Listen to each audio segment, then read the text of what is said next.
Asked me to moderate the session, but with such eminent panelists, I thought we could have a more free-flowing discussion. The panel discussion topic we have today is a secure cyberspace for young India. I think it's the need of the hour today and going forward, and I'm glad to have such a variety on the panel today because, as I had said before, we need all minds together to create a safe space for children to work online. Since the focus of our current Olympiad is children and students, I would like to request Meera Balachandran ma'am to start with her views on this topic.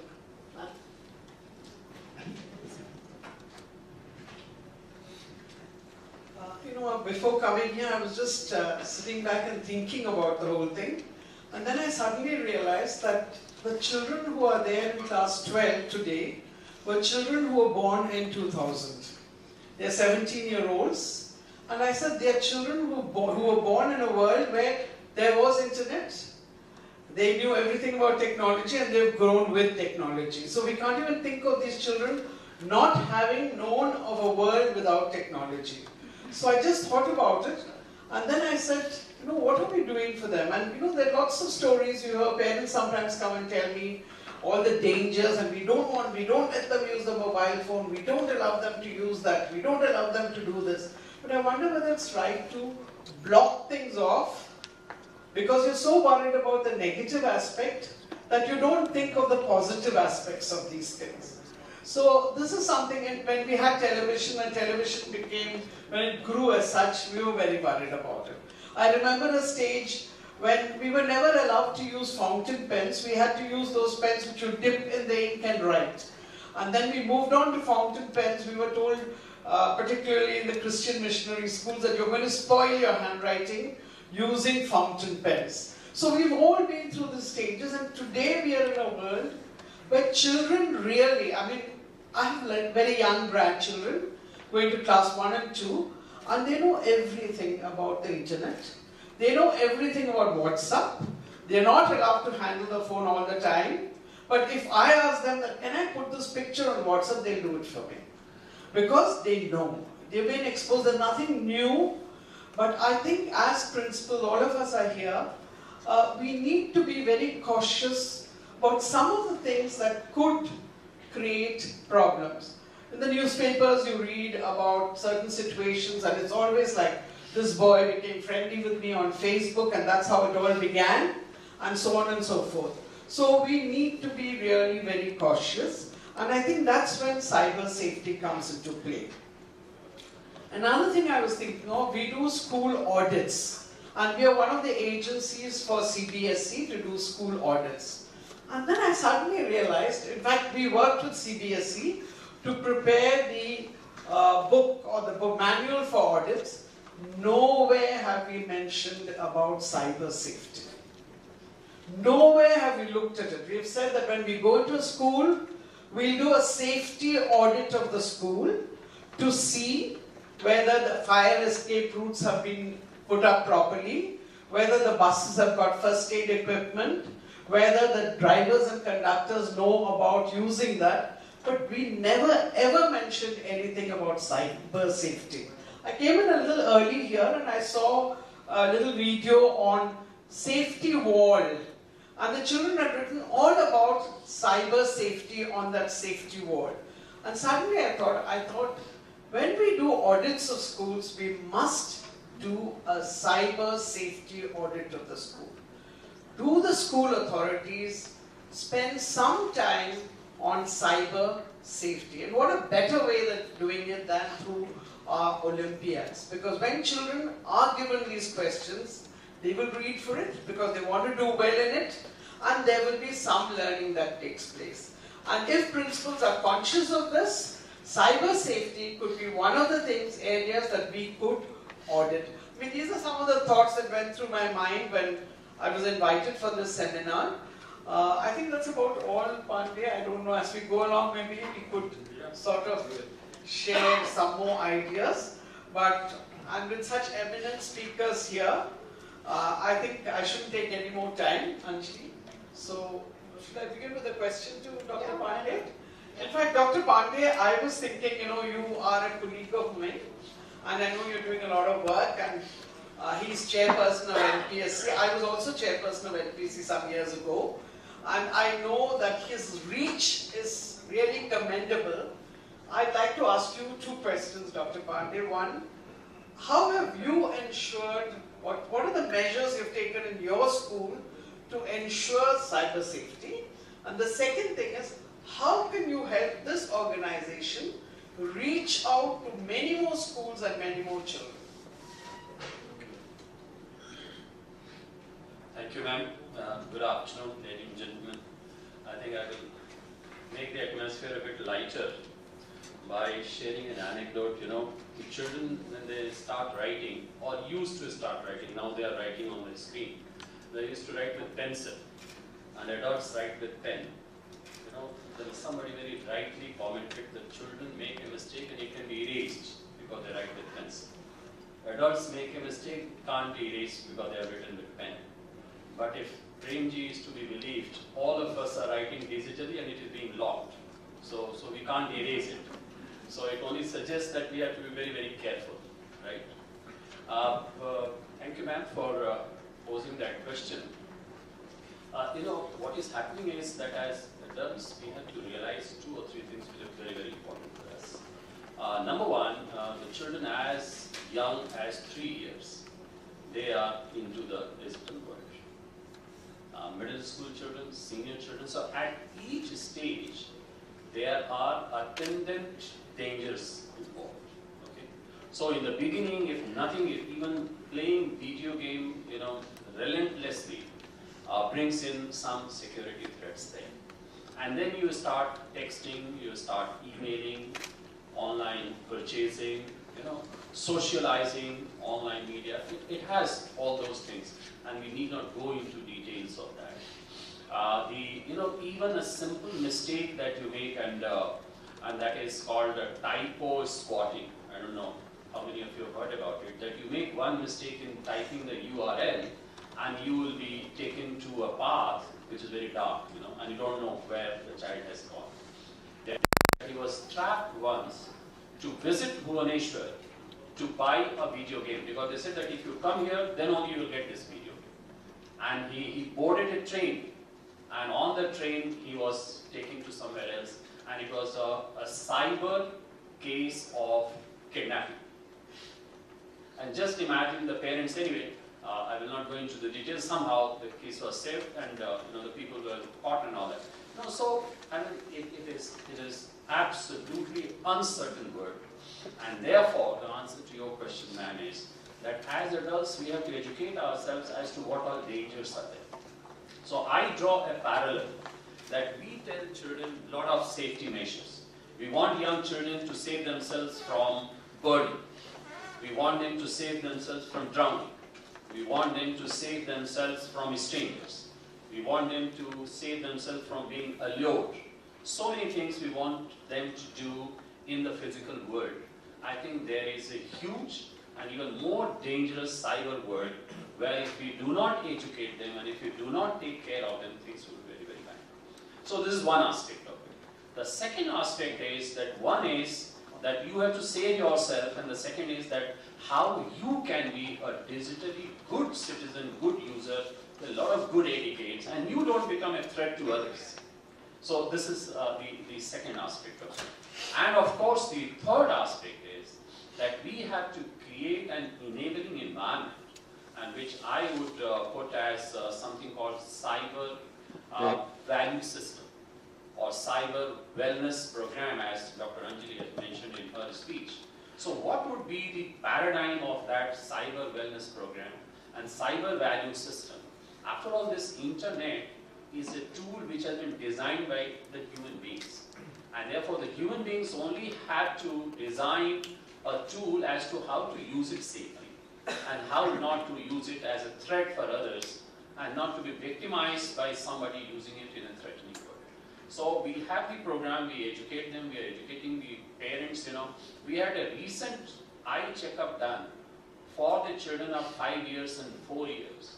And to our horror, we found that 50% of them are suffering from refractive errors in their eyes. And the only thing that you can attribute it to is their overexposure to screens. What else can be the reason for that? Even if I discount 3%, 10%, 15% genetic disorder, 30 to 35% is due to overexposure. So the day children are able to move around, a smartphone is handed over to them. So adults have a great responsibility too. And as a suggestion as to how we can take, so we have to have a very nice laid out cyber security education program for the teachers, and also a curriculum integrated program for the children.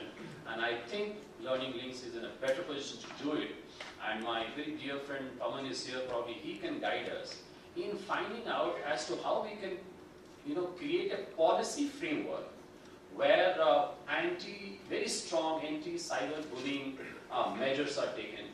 And I was just thinking before coming to this that we have come out recently with POCSO, protection of children against sexual offences. I think on the same lines we need protection of children against cyber offences, something like POCO or whatever name we can give it. So these are a couple of thoughts which are coming in my mind, and probably we can go ahead on that. Thank you very much. Thank you for sharing that. Taking on from here, I request Mr. Pavan Duggal to share his experience. There is so much talk about cyber crimes. How is the law keeping pace, and what is it that you would advise us to share with schools and students in that space? Thank you, Anjlee. The law is lost in the woods. The law has no clue of what the ground reality is. And unfortunately, if I'm a child and I'm wanting to look at any support from any instrument of law, then I'm disappointed. Why there's not a single helping hand which is out to reach out to me? Why? Let me give you an example. 3 days back, I got this case of a child. When I say child, below 18 is a child. So this is a 16-year-old girl in one of the public schools, creme de la creme public schools. And the problem, children are now, because of puberty coming in, are getting increasingly promiscuous.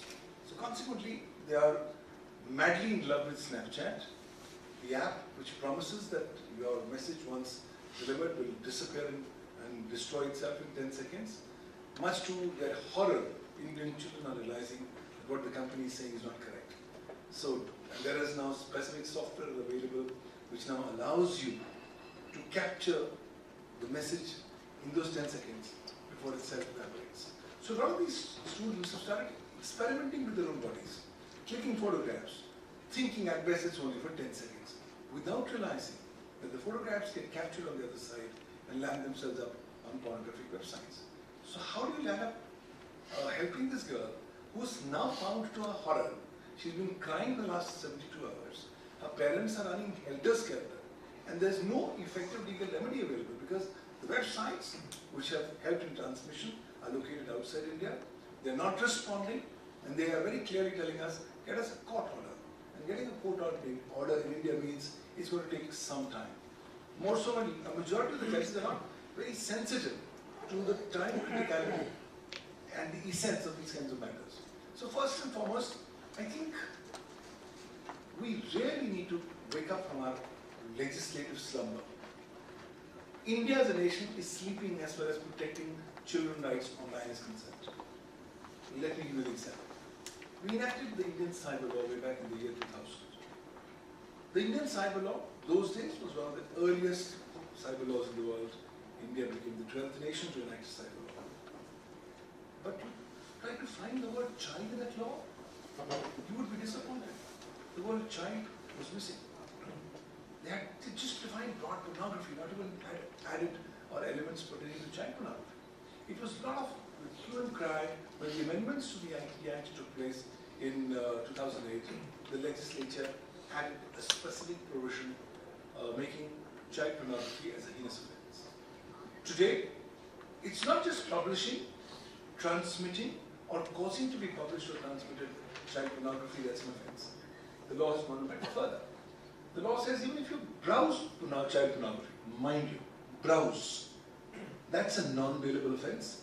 Gets you 5 years jail time, 10 lakh rupees fine. It's a different matter altogether that from 2008 till this afternoon when I'm talking to you, not a single person has been booked in the country for browsing child pornography. Leave aside having convictions in that regard. Second, the children are not waiting for the law to come in.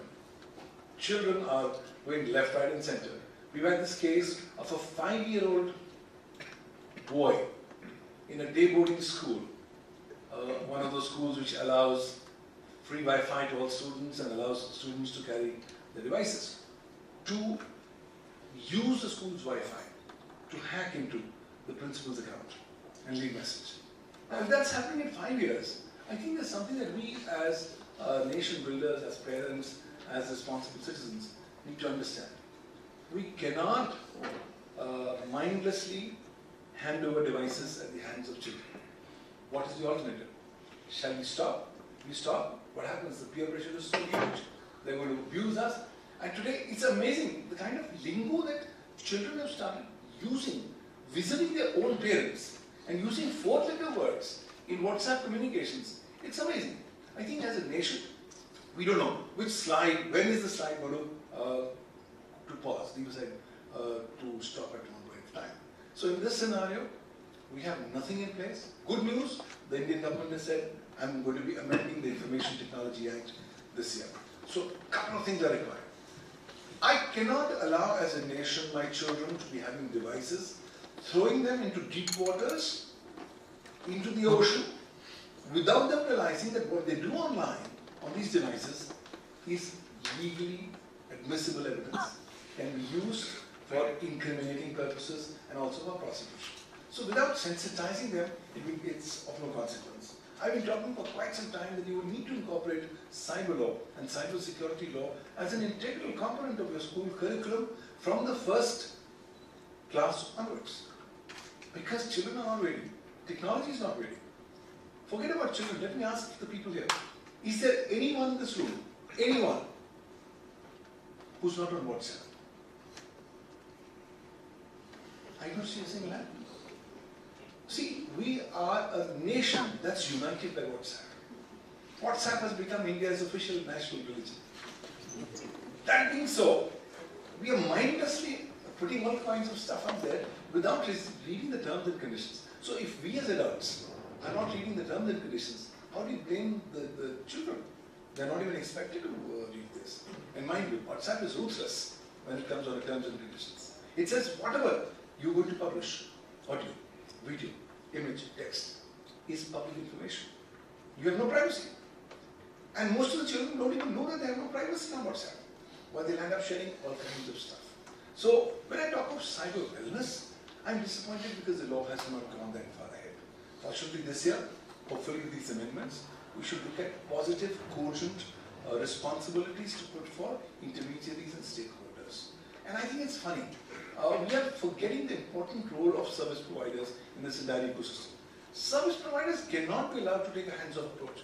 I'm an American company, I'm governed by American laws, I will go by American community standards. Hold on. That argument has failed in China, it's failed in France. I see no reason why it should not fail in our country. How can you apply an American community standard to an Indian ecosystem, to an Indian audience, where the entire socio-economic realities are completely different? So we need, as a government, to prescribe certain specific, proactive responsibilities on stakeholders and intermediaries to protect you.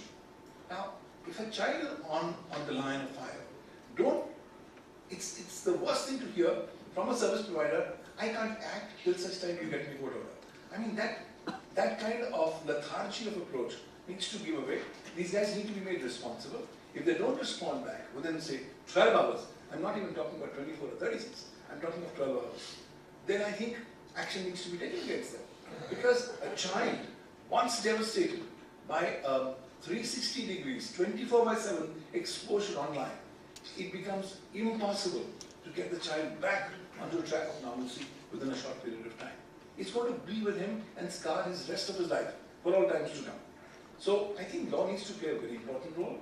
We need to come up with specific coverages of cybercrimes targeted at children. So the idea of the specific law, as Dr. Pandey was saying, on protecting children on cyber liberties and on issues of cyber offences is a very, very urgent, immediate, burning need of the time and needs to be addressed. We can incorporate that under the Information Technology Act. We can come up with a new legislation. So now the government has all the numbers, the political will is there. I think Digital India has to base itself on the foundation of the digital children. Because these digital children will form the basis for the subsequent growth of the digital nation. But we need to empower them. We need to create far more awareness. And what cyber security, I think it's a disaster. The correlation between children and children. Now, if a child is on the line of fire, it's the worst thing to hear from a service provider, I can't act till such time you get me whatever. I mean, that kind of lethargy of approach needs to give away. These guys need to be made responsible. If they don't respond back within, say, 12 hours, I'm not even talking about 24 or 36, I'm talking of 12 hours, then I think action needs to be taken against them. Because a child, once devastated by 360 degrees, 24/7 exposure online, it becomes impossible to get the child back onto a track of normalcy within a short period of time. It's going to be with him and scar his rest of his life for all times to come. So I think law needs to play a very important role. We need to come up with specific coverages of cybercrimes targeted at children. So the idea of the specific law, as Dr. Pandey was saying, on protecting children on cyber liberties and on issues of cyber offences is a very, very urgent, immediate, burning need of the time and needs to be addressed. We can incorporate that under the Information Technology Act. We can come up with a new legislation. So now the government has all the numbers, the political will is there. I think Digital India has to base itself on the foundation of the digital children. Because these digital children will form the basis for the subsequent growth of the digital nation. But we need to empower them. We need to create far more awareness. And what cyber security, I think it's a disaster. The correlation between children and cyber security is something that we are not preferring to talk, without realizing that children are the weakest link in the chain. But some children are getting more smarter. Now, WhatsApp is important, but WhatsApp is slowly on its way down because new other encrypted over-the-top applications are gaining momentum.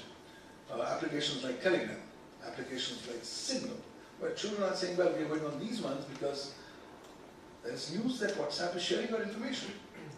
Whilst that they say that they don't share their information, the fact is there is documented information in the public domain of them sharing information. And further, when they're monetizing your information, you don't exactly know at what point of time the information with respect to children are going to be monetized, shared, transmitted, or transferred in any manner whatsoever.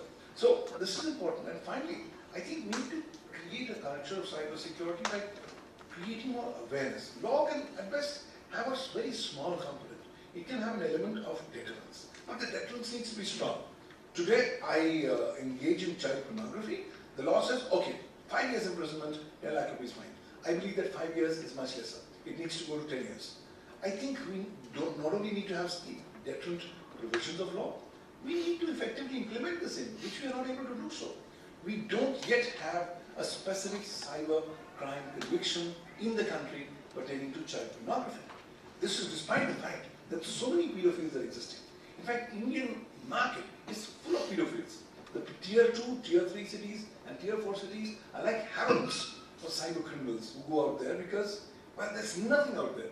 And with no law enforcement mechanisms to effectively support children, it's like a green field for these things. And finally, I think we need to inculcate more awareness amongst children about the legal ramifications of what they do. Because Supreme Court, in a recent judgment, has now said, we are going to make WhatsApp messages admissible as evidence. One proposition has been now reiterated by the Madras High Court. So today when a client comes to us for any matter, my first question, what do you have on WhatsApp? And lo and behold, a trove invariably comes from. And we are able to use that. So imagine if the allegations or the averments made by or against the child on WhatsApp starts to get misused, it becomes a different ballgame. I think it's a huge issue, but I'll pause here at this moment. Thanks. Thank you so much. I think my biggest takeaway from that is the law will get into shape when it will. But all of us in this room can be, proactive and have the, philosophy of prevention better than cure. So if we all work with our children, create awareness, sensitize them, a lot of issues won't happen at all. So thank you for that, Pavan. I will now go on to Mr. Shrikant Sinha. Shrikant, would you like to share with us the extensive work that NASSCOM is doing in this area? Thank you, Dr. Anjlee. In fact, coming after Pavan, I think Pavan has put it in such a crisp and clear manner that, where the whole problem is, and it doesn't get limited to there itself. So NASSCOM has been, of course, we are the industry part of the Government of India. We co-created the curriculum on digital literacy, etc. But one of the recommendations as part of the PRSG on which I am also sitting has been that we should include cyber safety as part of the curriculum itself in the 20 hours of curriculum of digital literacy. So definitely we are looking at how that can be incorporated over there. Over the years, if you look at the IT industry itself, IT industry has been, if you look at 4 million people are part of the IT industry itself. And as you rightly said, it's our responsibility to help our children understand as to what exactly is happening over there. Because as Pavan rightly said, law is a deterrent. I think prevention is better. And that's where NASSCOM has been playing a role. We have been doing workshops, etc. on that aspect also. But I think what is important is an Olympiad kind of a thing, which you have started, Dr. Anjlee, and I'd like to congratulate you on it. Because I think that's where the importance of this entire thing would lie. It would actually be that school and children, as Pavan rightly said, as first class onwards, because we are giving them these devices, they should understand, it could be, how harmful it could be. With a knife, you could cut vegetables or you could murder someone, but then of course, person needs to be aware of what it could do. Similar is the case with cyber security and these devices. One side we talk about 1 billion people, 1 billion mobile phones, we talk about digital literacy spreading across, but the biggest challenge which is happening today is even when they are playing games online, etc., the person who's playing along with them, who claims to be a 16 or 15 years old kid, may not be so. The identity could be completely, fake. And that's where, children also need to understand as to what, like in a typical thing, and I'm sure all the school teachers over here or the educational setting over here know about the good touch and the bad touch. Similar thing needs to be also done in school curriculums, where what is good online, what is bad online also needs to be communicated in as clear terms as good touch and bad touch, which is very, very important. And I think if we look at the role of IT industry, being also aligned to, and that's where if you look at the services part of it, etc., I think we could play a much larger role as an industry body itself, and that's where we are proud to partner with UNICEF on the Child Protection Online initiative, etc., where we could actually make things happen. So it's important. So and as Pavan also mentioned, that most of these websites which are there are abroad. So you really can't control them. And and tracking them is also not easy simple. Therefore, it's also important for everyone, not only in this room, but everyone in our networks also, to, if you come across a website or anything which is, you find offensive, it should be reported so that, the faster it is brought down, at least the exposure of that website getting to our children is lesser. And that's where I think IT industry can play also a huge part and is doing and contributing over there. Thank you. I now request Andrew to share his thoughts on this topic. I think with your international experience, we'd like to learn what are best practices and what we could learn from your experience, Andrew. Thank you very much. I'm quite humbled to be on a panel with so many experts in this area, so I will do my best. I'm actually, I'm an optimist in this area. I'm reminded of the very famous Danish King of England in 1020, King Canute, who, in order to make a point to his councillors that there were certain things it was just not possible to stop, sat in front of the tide as the tide was coming in and got very wet, having told the tide to stop, and the tide didn't stop. But his point was, there are some things you can stop and there are some things you can't. And the pace of change and the pace in a globalized information world, this is our present, and it's going to be even more our future. And it is an area of huge opportunity, of huge potential for both any individual child, but also for society at large. And yes, it brings with it some attendant difficulties, but I'm also very mindful that myself, I'm nearly 60 years old, and I remember very clearly the days before the web and internet.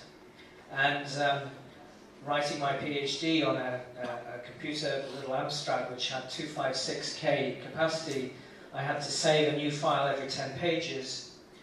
And then going to start work where we had one desktop computer between 3 people. Now in my own house I have, I don't know how many different bits of digital devices and computers and tablets and smartphones, and my son is just completely embedded in all of this world. And I actually feel that we're going through a transitional period where those of us who were pre-digital, like myself, are in a kind of catching up with the change of the way the world is changing, and that many of the things that we see as deeply threatening in cyberspace actually are things that have come to our attention because they're happening in cyberspace, and there's a degree of fear as adults not so familiar with this. Whereas if you look at actually what happens, cyberbullying I think is a really good example. Cyberbullying is a big problem. The figures that you mentioned were a big problem, and it's not just in India that cyberbullying takes place. This is a global phenomenon. But one of the things that has happened is that attention has also now been drawn more onto ordinary bullying. And ordinary bullying is probably at the same levels. And what the cyberspace has brought is a new vehicle or a new medium through which it can take place. One which has, I think, important characteristics which are problematic, which is the anonymity in which bullying can take place, the lack of controls by somebody having to be face-to-face, in a sense, with the person they're seeking to bully. And I think that's an important area where the cyber world is very different from the should we call it the analog world that we also live in. But anyway, I'm optimistic. I'm optimistic because I actually think that the kind of path that you've been talking about today and the Learning Links initiative here, this Olympiad, is a fundamental way forward. It is about actually literacy. It's about the understanding of the implications of action. It's understanding that when you put something up on the web, it's there, that's it. It's, things can be taken down, but by the time they're taken down, it's going to be too late. It's understanding that somewhere in the United States, probably the day after tomorrow, a company is going to be selling your browsing history. And what is the implications of that, as it were, for you in terms of how you behave in relation to what you do on the web? I think we as adults have to understand the way that children use the web, and we need to understand that well. And we will, of course, and this will be an ongoing thing, because the pace of technological change is so enormous that what is true today will maybe probably not so true tomorrow. But we do know that children use the web in multiple different ways, but actually there's a number of common themes. Playing games, meeting people, making social contacts, and not necessarily physically meeting them, but meeting them socially, social media, of course, education, information, etc. And that's the thing that I find most exciting about this area. Now, we have to, as adults, I think, be these kinds of literacy programs where teaching children the implications of different kinds of behaviour, that is extremely important, point number one. And this is globally, I think, the way that people see this is developing. Point number two, and I think this has been touched on, the significance of industry, the industry itself taking responsibility for what happens, both in terms of their own content, but also the platforms that they provide to others, and taking rapid responsible decisions, I think has been touched on. And this, I think, is very important. And thirdly, it cannot be seen as a purely national issue, and I think others have alluded to this. The issue is that many of the providers are international providers on one level, I mean the Facebooks and the Googles of this world, but then also there are the offences which may take place are often happening with websites posted somewhere beyond national boundaries. So any single nation, basically nations have to coordinate and they have to work well together, and this is an area which doubles, or even, I don't know, doubles completely the wrong word, perhaps it multiplies by a factor of 10. The complexity of the legal side of things, in the sense that it's not just the issue of having legislation in one country, it's having consistent legislation across a number of countries, and that is extremely important. So there are, I think it's this combination of different measures which will help create a safer internet world. In my view, it will never be completely safe, and we shouldn't expect it to ever be completely safe. And this is speaking as somebody who's worked professionally in child protection for many, many years. Because the rest of the world isn't completely safe and never will be completely safe. We need to find the level of where there's a balance in terms of what's people are able to have the power to navigate their way through these risks, as well as preventing and reducing the risks in the first place. I feel that our concern with this area, in 20 years' time, people will look back at us and maybe think we were a little bit quaint, that we were so worried about this. That's not to diminish the issues. The issues are definitely there. But the fact that we are so worried about them, I think, is something which is a phase. I may be wrong, but there's a phase that the world almost is passing through as the universality of the digital world becomes more and more pervasive.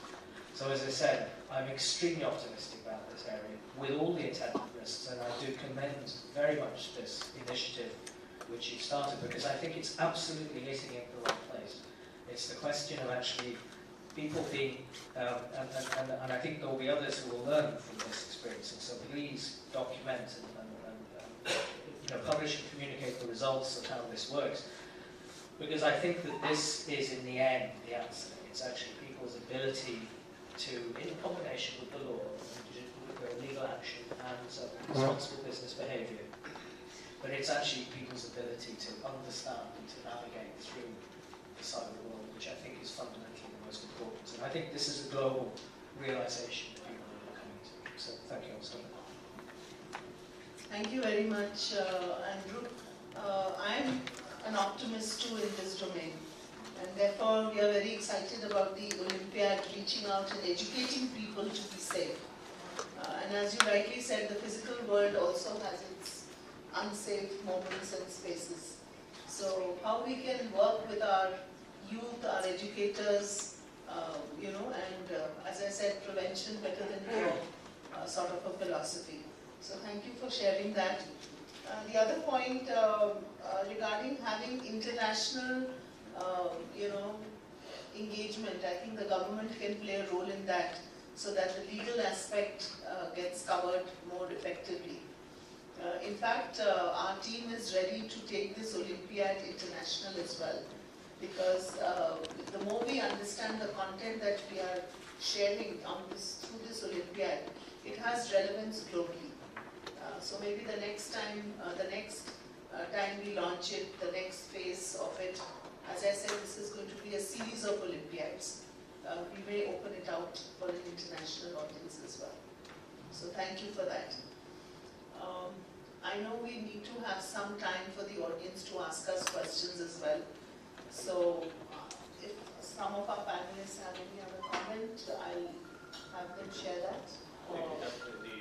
Question and answers, yes. But I just wanted to ask Shrikant, to the best of my knowledge, the Prime Minister constituted a task force, and I think NASSCOM was in the center of that, to create a cybersecurity environment in the country. And I believe education was one of the important pillars of that. Would you like to enlighten us something on that? You're absolutely right. In fact, an organization was created which is called as Data Security Council of India, for the entire thing, which is part of the NASSCOM group itself, where they are coming up with policies and things like that. So that definitely is there. Has something come out in the public domain yet? I am not the right person because I don't represent that arm, so I would not be able to comment on it. But yes, definitely work is in progress is what I've got to know from that. Thank you. Any questions? Any questions for the panelists? Yes, please. Sir, as you enlightened us, Mr. Duggal, that cyber law is shortly coming into picture. I just want to ask, can we design such an ecosystem, a cyber ecosystem, wherein we link every new opening account on social networking sites? Can it be linked to Aadhaar API so that the age can be verified? Why to land into problem? First, we should curb the problem at least at children level. We can cover it up by not allowing students, or maybe till a certain age, only adults could join this community. Can we do something like this? Thank you for your question. In fact, I completely endorse your thought process. There's a need for creating a cyber secure ecosystem for children. How we end up moving in that direction is an option that the government has had. You give us the idea of trying to link the opening up of any social media account with Aadhaar. Now that is fraught with its own set of challenges, primarily because Aadhaar has biometric information.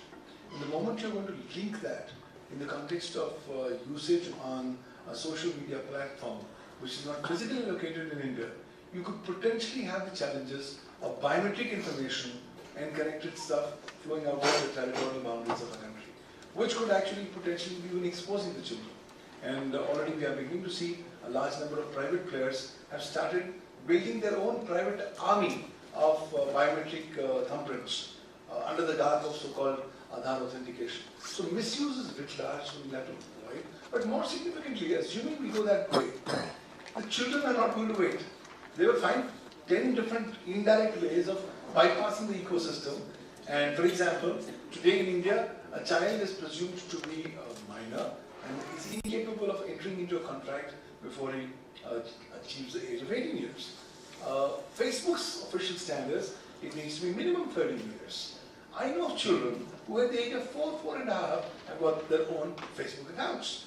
Now, trying to police this entire ecosystem could be very, very problematic and will bring across its own distinct challenges. I think we'll have to come up with some kind of a mechanism that does not get lost its way in the woods by legal challenges or by legal actions, but something which needs to be done more voluntary. But the question is, how do we do it? When we were children, we also would not listen to the talks of our parents. We were still relatively obedient than what today's generation is. But I think it's only a question of relativity. But there are no fixed golden balance answers that I can give you right now. All I can say is the need for a secure ecosystem is an absolute urgent need of today's time. How we'll end up moving towards that direction, we'll have to look at the pros and cons. But I think any methodology we can adopt, so long as all rivers lead up to the ocean, and so long as we ultimately land up achieving our objective, even by coming up with baby steps, I think it could be a human service to the child cause as a whole in India. But I think there are still a lot of challenges in that space. And I think that was covered extensively. Yes. Thank you so much. Any other question? Yes. Thank you very much. I thank all the panelists for the very, very enlightening thoughts. What I feel is that whether as a child or as an adult, whenever we come across any new instrument, we start using it without reading the user's manual. And the same thing is happening with this cyber crimes and cyberbullying. Why not we start educating? Because as you have said that WhatsApp has lots of conditions, or the other Facebook accounts or Google accounts or whatever social network you join, there are number of conditions are there, but since there plenty of things are written there and they are written in the very, very small words, not even in the readable form, so we are not able to, we don't have the patience to read that. So why not for the children some major points are consolidated and be spread amongst them so that they get more aware about this. Yeah, thank you. I completely agree. That could be done. Maybe some 10 pointers. No. They can't read the entire stuff, but maybe 10 important points. At least they can be more sensitive. I think a lot of schools have started that, and maybe we can share some of those experiments with you, and surely we'll do that. It's not a question of me, but it should be Yes, shared in the across larger, even boards of education today are doing that. CBSE is looking at it, other state boards are also looking at it. You have a question? I was just wondering that we are going to face a challenge if we are going to really reach out to a whole lot of schools, government schools as we are talking about, to run this Olympiad actually in multiple languages. So I had an idea, maybe you could think about, if not in this phase, but in the next phase, at least come up with 5 languages and give that option available for children to participate. I think that's going to be, it's there already? That's planned. Yes. Okay. Yes, ma'am. We have cognizant of that. And Because the I next think phase- the imminent challenge of digital learning is the fact that we are increasingly using visuals to communicate or to attract new participants into the digital world, and they even less so are aware of all these terms and conditions or whatever, the issues and challenges. And if we are looking at an awareness, we might be actually doing this to the creme de la creme of the children who might already have some kind of a support system and access to enable them to be safer than the newer children in multiple working around multiple languages and using these platforms and actually getting more vulnerable. So I wonder if at least Hindi and English. Ma'am, just to share with you, the portal right from its design phase was designed for multiple languages. So the first phase is in English, but before this sort of ends, parallelly we are working on other languages as well. Thank you for that.